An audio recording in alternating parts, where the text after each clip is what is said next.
My dad. My dad was my best friend, basically. He instilled a lot of things into me. He was very instrumental in teaching me the responsibilities of a man. I lost my dad when I was 22. I remember the summers that my dad would take me to Major League Baseball games and we'd do road trips together, and not a day goes by that I don't wish that I could talk with him or just hang out with him. I was 7 years old when my father left our family. We're standing in the driveway saying goodbye, and he rubbed my head like he's going to the office. And then bam, he was gone. He abandoned us. How can anybody do that to a 7-year-old kid? You know what?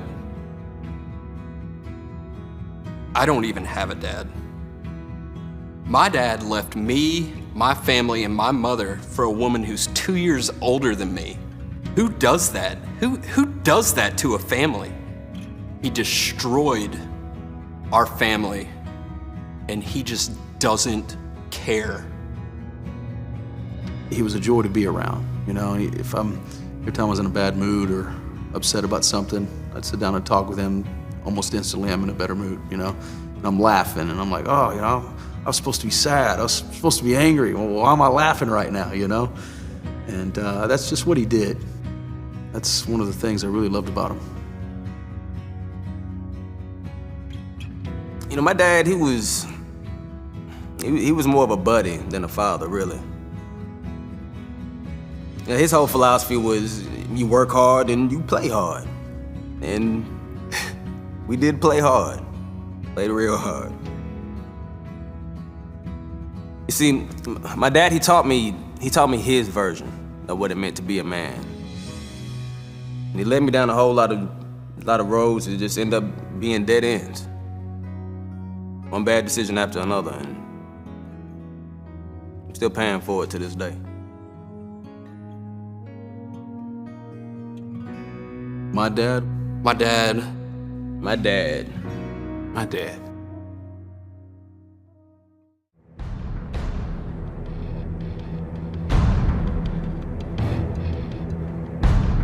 Today, we're going to talk about a powerful relationship in every man's life, and it's the relationship between a man and his father. There's no denying the power of dad. Some of you may have grown up without a father, or maybe he was physically present, but emotionally absent. Maybe your dad was strategic and intentional in the way he raised you. The truth is, present or absent, good or bad, the father-son relationship is significant in shaping all of us. Now, don't assume if you had a good relationship with your dad that this session doesn't apply to you. Even if your experience was a very positive one, none of us were raised by a perfect father. And this has left all of us wounded to one degree or another. For some of us, it's more like a paper cut, but for others, it's a gaping wound. And what we're going to look at today will help all of us and will help us help others. It's interesting what the Bible has to say about fathers. It's that dad is not only important, but in Proverbs 17:6, it says that the glory of sons is their fathers. The Hebrew word for glory means an object of pride or the reason for boasting about something. Now, we all know what that means. Sons want to take pride in their fathers and to brag about them. You know, my dad's faster than your dad, or my dad's smarter than your dad, or my dad can beat up your dad. Every father gets undeserved admiration from his son the minute he comes into the world. There's just this natural instinct for a son to worship his dad and to give his dad all kinds of credits that he really doesn't deserve, but that's the way life starts. A father can either build on that advantage or he can squander it. Unfortunately, many dads don't embrace the opportunity to really invest in their sons. These are the facts. In 1960, 11% of children in the United States lived in a father-absent home. It's triple that today. Today, 33% of children grow up apart from their biological fathers. Now, guys, that's 1 out of 3. We've become a generation that doesn't fully value the need and the power of dad. We're moving towards creating a fatherless generation. The implications are startling. Statistically, children growing up in father-absent homes are more likely to die in infancy, live in poverty, end up in prison, to use drugs, to be abused, to be overweight, or drop out of school. But on the other hand, the presence of fathers can add tremendous value to a child's life. Children with involved fathers are more likely to have better grades, better verbal skills, more confidence, and better physical health. And that's just a few of the benefits. And the thing is, it's not just that 2 parents are better than 1. Recent research indicates that fathers uniquely add value to their children. In the last session, we talked about a man and his past, and we introduced the term manhood wounds. We defined a wound as any unresolved issue where a lack of closure adversely impacts and shapes the direction and dynamics of a man's life now. In other words, if there's unfinished business or unresolved issues from the past, it will impact the quality of a man's life now. For a lot of guys, there's a big unresolved issue in their relationship with their dad. Let's call it the father wound. And here's how we'll define it. The father wound is an ongoing emotional, social, or spiritual deficit that's caused by the lack of a healthy relationship with dad, and now must be overcome by other means. It's emotional, it's social, it's a spiritual deficit, and it was caused when there was a lack of heart connection or companionship or substantive direction from dad. Let me ask you this. How do you remember your dad? If I ask you to give me 3 words or 3 phrases that just kind of summed up your relationship with your dad, what would they be? What would be the first things that just automatically rise to the surface? Would they be wonderful, warm feelings, or would they be hard feelings? You know, it seems like when you ask that question, there's this great divide that takes place. And most guys fall on one side or the other. And it's really not about having a perfect dad because, let's face it, no dad is, but it's about how he dealt with his imperfections. Did he face them or did he stuff them? And it's about how he related to you. Most fathers struggle with that, and most of us probably live with some sort of father wound. I want us to look at 3 of the most common responses to the father wound. Here's the first one. There's anger and pain. Anger and pain. Boys that grew up without a dad or maybe with an abusive dad or with an emotionally absent dad often feel anger or pain, and they're not sure what to do with it. They don't know how to talk about it. But did you know the Bible talks about it? It shows a connection between a man's anger and his dad. There are 2 verses in particular.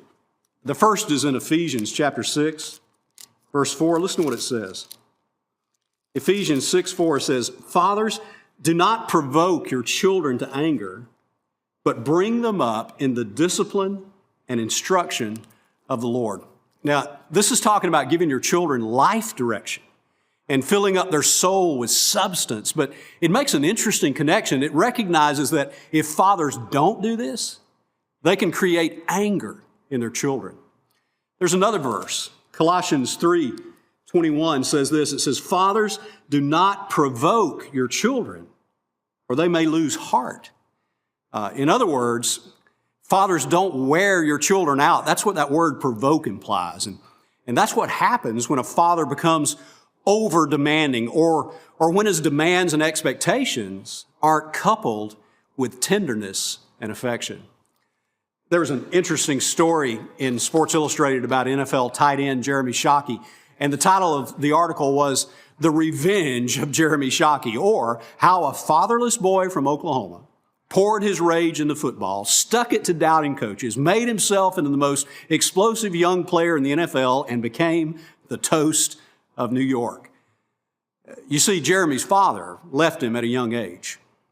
And according to the article, Jeremy used football as an outlet for his anger. As kids, Jeremy and his brother dreamed of who would be the first to see their father again. Not to hug him, not even to verbally confront him. Each one wanted to be the first to punch their father in the face. Now, you can just feel the anger, can't you? That's because without a dad, there's a vacuum in a son's life. And part of what fills that vacuum is rage. It's the kind of rage that often rebels against authority. And a man might not fully understand it, but he goes out into life with it. And he wants to blame somebody for it, but he's not sure who to blame, and he hurts a lot of people. All of that comes from the father wound. There's a second response to the father wound, and it's this. It's just to bottle up the feelings, to not express the emotion, to pretend like you're not affected. The problem with this strategy, though, is that you often just lock everybody else out too. And if this has been your operating system, well, it might be difficult later in life to connect emotionally with your wife and with your kids.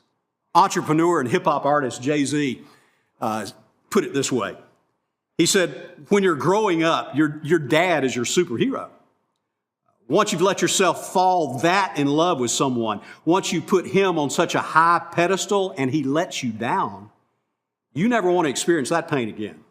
So I remember just being really quiet and really cold, never wanting to let myself get too close to someone like that again.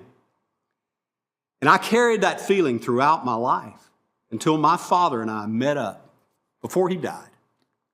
Do you guys want to know what the truth is? Here's the truth. You can never completely bottle it up. It'll express itself somehow. John Sowers, author of the book Fatherless Generation, says, fatherlessness creates an appetite in the soul that demands fulfillment. And guys, this hunger will find its way to the surface. It can come out in extreme behaviors like addictions or obsessions. Anger is one way a son expresses pain, but addictions are a way he suppresses the pain. You just try and numb it out. There's this space in the heart of a son that can only be filled by dad. And he should have filled it as he loved you and cared for you, but for many of us, that didn't happen. And it's tempting to fall into things like drugs and alcohol, pornography and sex to try and numb the pain, but it never really goes away. So we keep self-medicating. And now we're hurting ourselves and those we love.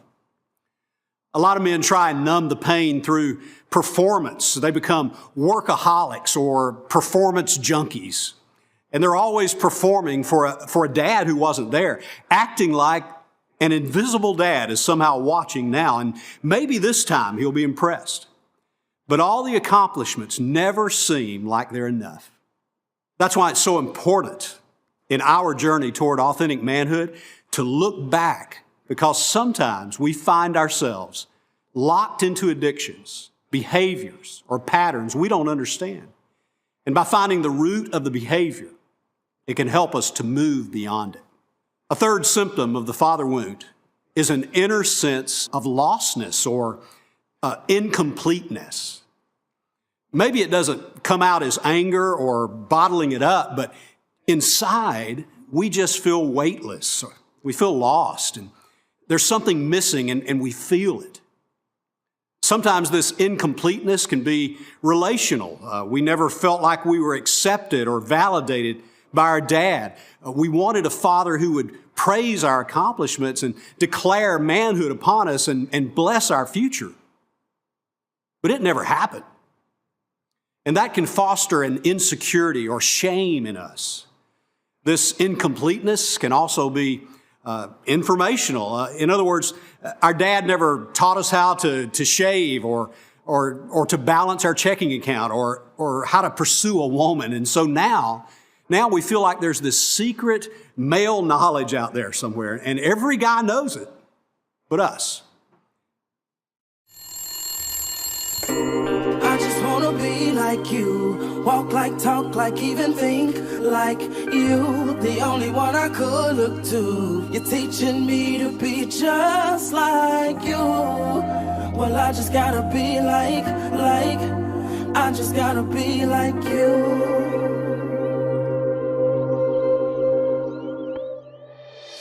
My story, begins with a mother and a father who, accidentally got pregnant and were trying to make the most of it, and obviously it didn't work. A lot of drugs and domestic problems involved, and they end up splitting, and I lose contact with him altogether. Never hear from him. No birthday, Christmas cards, anything along those lines. But I felt like, I may have been the cause, and I remember kind of asking, where's my dad? And my mother just kind of trying to protect his image and not let me know, that he may have been a drug addict or anything along those lines. But I really, whether or not it was spoken or not, started to feel as if it was probably my fault, or maybe I wasn't, something was wrong with me because he wasn't reaching out to me. And so I just wanted to know who he was, and I felt like there was a part of me that was missing and I didn't understand, and there was some significance that I just really didn't have because he wasn't in my life. Yeah, I just wanna be like you. I just wanna be like you. Walk like, talk like, even think like you. The only one I could look to. You're teaching me to be just like you. Just kind of left me feeling definitely empty, definitely frustrated, and definitely insignificant and insecure because I didn't have that father-son relationship. It wasn't until I'm a believer, I'm a Christian, I became a Christian my first year in college, that I started to feel a sense of significance. And actually me becoming a Christian had a lot to do with someone explaining that Jesus died for me and I was bought with the price. And so there was some worth and some value there, and God made me in his image. And so I didn't know that, but I knew that that gave me a sense of purpose. And so I was willing to kind of pursue this relationship with Jesus. The song Just Like You, I wrote after really being able to wrap my hands around what it was to be a man. So now I had this mental assent of what masculinity was, and I could also backtrack all the things that led up to my emptiness and just kind of that place where I finally was ready to say, okay, look, I'm here. What do I need to do, God? It just kind of culminates in the last verse where I say, I was created by God, but I didn't want to be like him. I wanted to be him. And it was kind of like, man, I just wanted to be my own God. I wanted to be the captain of my own ship. I never saw Jesus as masculine. I never saw Jesus as the prototype for what a man should look like. And now Jesus is my prototype. Jesus is the ultimate man, and Jesus is the model for manhood. And it's a sigh of relief for me because I can say, okay, I can follow Jesus, and I wanted to be just like them, but now I want to be just like him. But then in steps Jesus. All men were created to lead, but we needed somebody to lead us, more than a teacher, but somebody to buy us back from the darkness. You can say he redeemed us, taught us that real leaders follow God, finish the work cause we on our job, taught us not to rhyme, but give life, love a wife like he loved the church, without singing how many hearts we can break first. I'm a product of all the pain, all the hurt, and I'm grateful for all the truths now that I can use to combat that.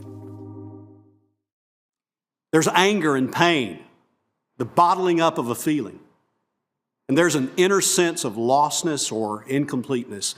These are three of the most common ways we can see men affected by the father wound. The absence of a great father is not insurmountable. We don't have to be dominated by our past. With Christ's help, we can overcome any obstacle. We're going to talk more specifically about that in session 4, but right now, I want to answer this question. What is it that every son wants and needs from his father?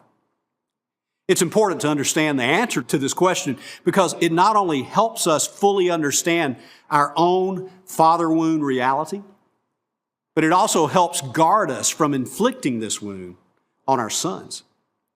So here's the answer. There are 5 things that are essential for a healthy father and son relationship. Here's the first one. Time together. Just time together. Experiences that build lifelong positive memories. Time together puts weight into a son's soul that steadies him for life. I mean, it's stuff like just taking a walk together, climbing a mountain together, working on a project together, or taking a special trip together. Just me and Dad. That's what your son is thinking. Just me and Dad. And you know what else he's thinking? He's thinking, Dad didn't just love me. He really liked me. I mean, he's supposed to love me, but he enjoys being with me. Kids will grow up in your presence when they know you truly enjoy them. That's what time together does. Secondly, a son needs life skills. Life skills. Training must go beyond what he learns from books. We must equip our son with practical life skills that will help him succeed so he won't be standing around when the hood's up on the car, looking at the motor, wondering what it is. He'll know where the oil stick is, and he'll know what to do with it. He'll know how to check his tires. He'll know how to tie his tie. He'll know how to write a thank you note. He'll know proper dinner etiquette. Well, I guess that means that we as dads will have to know proper dinner etiquette too. But you don't want your son to be fumbling around when he's 18 or even in his 20s, having to ask some other guy how to act, because that breeds insecurity. He'll know how to manage his bank account. He'll know how to save money and spend less than he makes. He'll know how to set his own alarm and get up by himself. He'll know how to keep his room clean. He'll know how to act on a date with a woman. He'll know how to share his heart. He won't feel like a fool in life because you have trained him up in the way he should go. Every son needs practical life skills like that from his dad. Here's a third thing. Every son needs direction from his dad with solid answers to the why questions of life. You see, more than just life skills, he needs a philosophy from dad for what life is all about. And so you need to be talking to your son about what's really important, the higher things, the noble things. Having spiritual conversations in your family should be normal. Your son needs to be comfortable talking to you about deep things, not just hunting, sports, and cars. I mean, those discussions are great, but by themselves, they won't give a son direction in life. Here's a fourth essential. A son needs to establish deep life convictions, and much of this comes from his dad's modeling. Write this down. This is an important statement. You will leave in your son what you have lived out in your home. You see, it's not just what you say, it's what you do. And it's the way you react to situations. It's the way he sees you make choices. When a son sees his dad model godly behavior, that is what builds conviction and a certain security about life. Now, finally, and most of all, what every son needs is his dad's heart. He needs his dad's heart. Every son needs to be loved by dad. Every son needs to be affirmed by dad. And every son needs his father's blessing. That's how a father gives his heart to his son. There really needs to be some marked moments where a father can cast a vision for his son, where he can affirm his strengths and gifts and commit to help him step into that future vision. There's nothing that gives more weight and value to a son than to have his dad put his arm around him at strategic moments and look at him and say, son, I love you, and I am so proud of you. Every son loves to hear his dad say, you're good at something. You know, God our Father exhibited the importance of a son hearing these three things. When he spoke from heaven in Matthew 17:5, he said, this is my son whom I love, and with him I am well pleased. And then he said, listen to him. You know, this is God saying, I love you, my son. I'm proud of you, and I'm affirming your teaching skills. You really do have a lot of good things to say.